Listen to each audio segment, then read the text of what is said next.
Hey everybody, Bungzy here with another ultralight review on ultralight backpacking. Today I'm going to walk you through my recommended tent storage strategy while on the trail. Let's jump in. It all starts with leaving your stuff sack at home. This is a critical step, which I'll explain. Just because it came with one of these and you spent good money on your tent, it doesn't mean you need to use it. But why? Why leave the stuff sack at home? Is it the weight? Not really. Obviously, you're going to save a little bit of weight by leaving these at home, but that's far from the reason why. After all, this stuff sack, as an example, only weighs 0.25 ounces. I'm not that gram crazy. There are far more significant benefits for leaving your stuff sacks at home. One of them is simplicity. Simplicity means two things in the case of tent stuff sacks. The fewer items you carry and have to keep track of, the better. And the fewer steps in making and breaking camp, the better. Focus on enjoying yourself, not fussing with your gear. This is a big one for me, simplicity, but it is still not the main benefit of leaving these stuff sacks at home.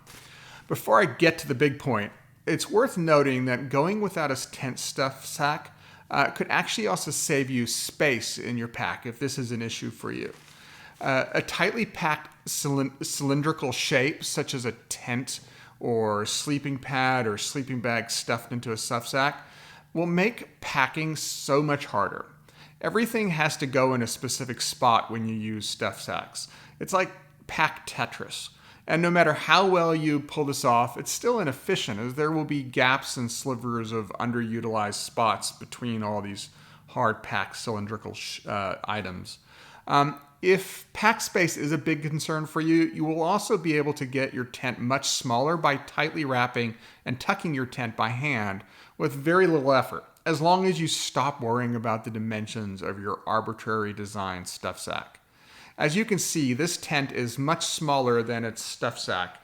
And just as important, you can see how I didn't have to put any thought or effort into rolling it up, because I wasn't trying to conform the rolled up tent to the specific length and width of my stuff sack. Just keep rolling and tucking.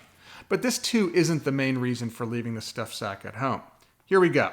The main benefit to leaving this tent stuff sack at home is to make sure your tent is ready to perform, keeping you dry and happy when it comes for time for camp.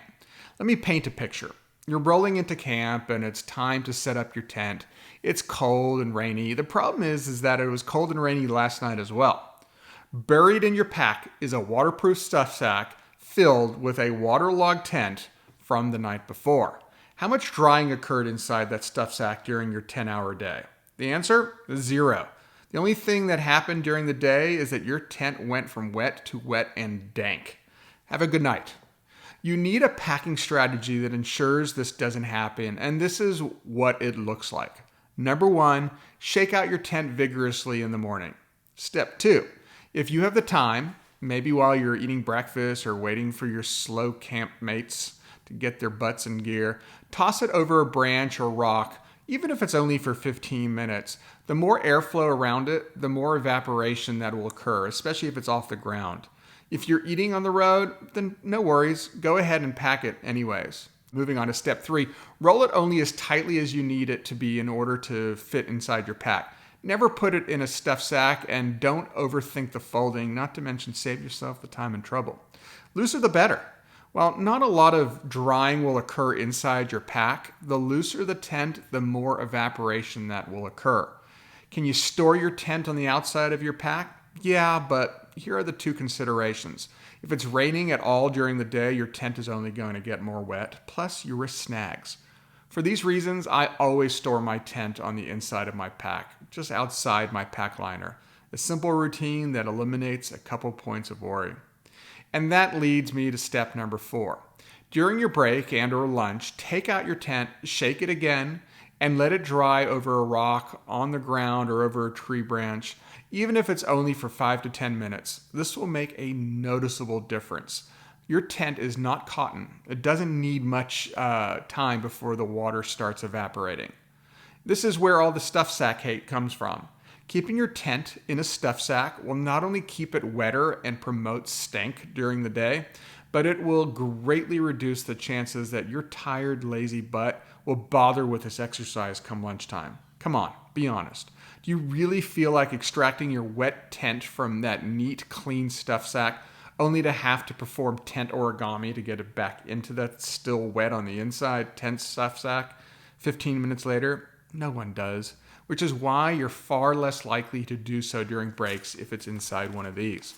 A loosely rolled tent sitting right inside the opening of your pack can be shaken out very easily, loosely folded, or even stuffed and put back into your pack. And that's it. Stuff sacks are pure gear evil. Rid them from your life. Well, that's all the time I need, and I hope I gave you something to think about. As always, please help me grow the show by hitting the like button and clicking on the Bungzy logo floating on the screen to subscribe if you haven't already. It helps me a ton. Thanks, and I'll catch you on my next ultralight review on ultralight backpacking.